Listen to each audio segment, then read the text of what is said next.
헛똑똑 잡학 아카이브 10분이면 구조가 보입니다. 한국 문화 깊숙한 곳에 있지만 사실은 우리가 잘 모르는, 어쩌면 오해하고 있는 주제, 바로 무속에 대해 한번 제대로 파헤쳐 보려고 합니다.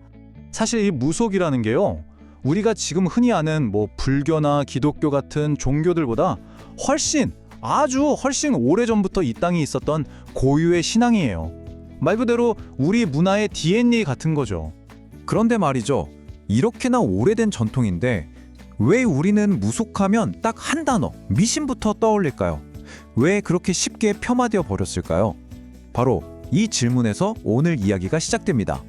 이 답이 생각보다 간단하지가 않아요. 어떤 한 시대, 한 사건만으로는 설명이 안 되거든요. 그래서 우리는요, 아주 다른 두 개의 역사 속으로 시간 여행을 떠나볼 겁니다. 무속을 향했던 두 개의 날카로운 시선을 따라서 말이죠. 자, 준비되셨나요? 한번 들어가 보시죠. 자, 우리의 첫 번째 목적지는요, 바로 성리학이라는 아주 강력한 이념 위에 세워진 나라 조선입니다. 여기서 두 세계관이 어떻게 꽝 하고 부딪히는지 볼 수 있어요. 유교가 생각하는 우주는요, 마치 모든 게 딱딱 정해진 거대한 관료 조직 같은 거예요.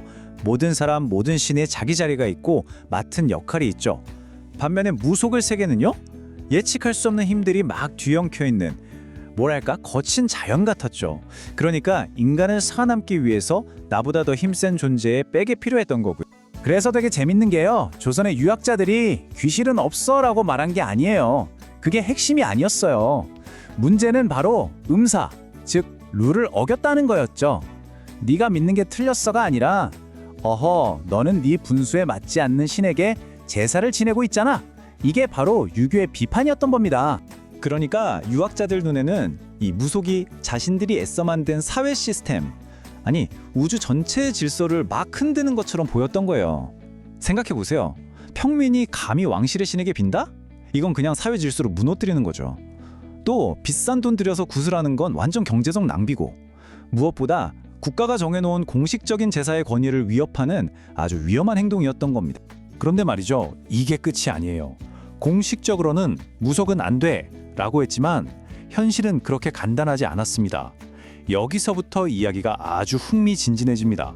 이 공식적인 이념과 개인적인 현실 사이의 팽팽한 긴장감을 보여주는 아주 좋은 예가 있어요. 한 고위 관료의 비밀 일기장을 살짝 엿볼까요? 야, 이 기록 정말 대단하지 않나요? 겉으로는 나는 공자의 제자다 하던 당대 최고의 엘리트조차 자기 손자가 아프니까 결국 무당을 찾았다는 거잖아요. 이게 바로 조선의 진짜 모습이었던 거죠. 이런 모습은 나라 전체에서도 나타났어요. 평소에는 무당들을 막 수도에서 쫓아내고 그랬거든요. 그러다가 나라에 큰 가뭄이 들면 어떻게 했을까요? 바로 그 쫓아냈던 무당들을 다시 불러서 기우제를 지내게 한 거예요. 필요할 땐 쓰고 아닐 땐 버리고. 정말 이중적이죠. 아주 실용적이면서도 모순적인 관계였던 겁니다. 자, 이제 조선시대를 뒤로 하고 시간을 훌쩍 뛰어넘어 보겠습니다.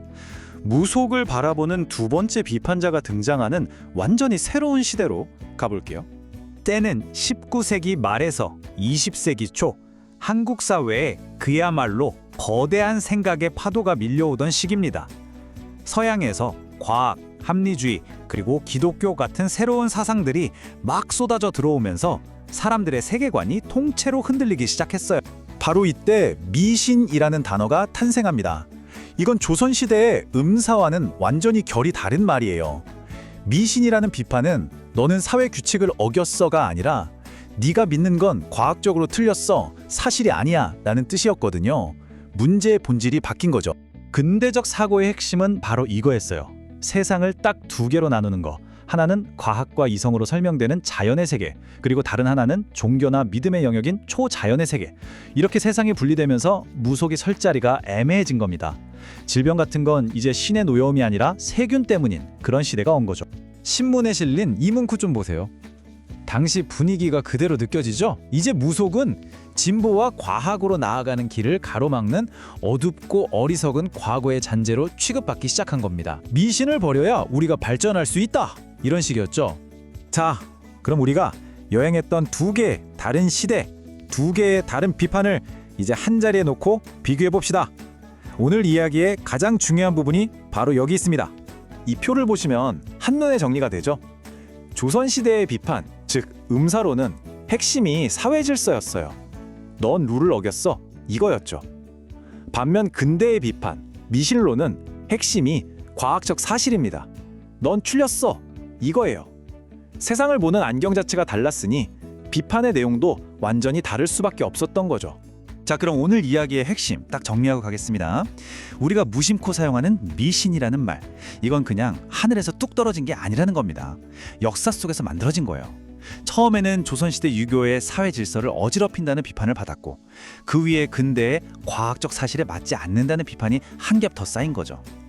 바로 이 두 개의 비판이 층층이 쌓여서 지금 우리가 무속을 보는 이 복잡한 시선을 만들어낸 겁니다.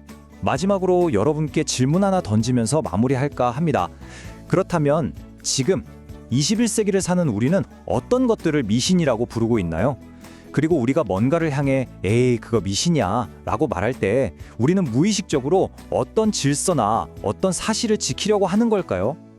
한 번쯤 깊이 생각해 볼 문제 아닐까요?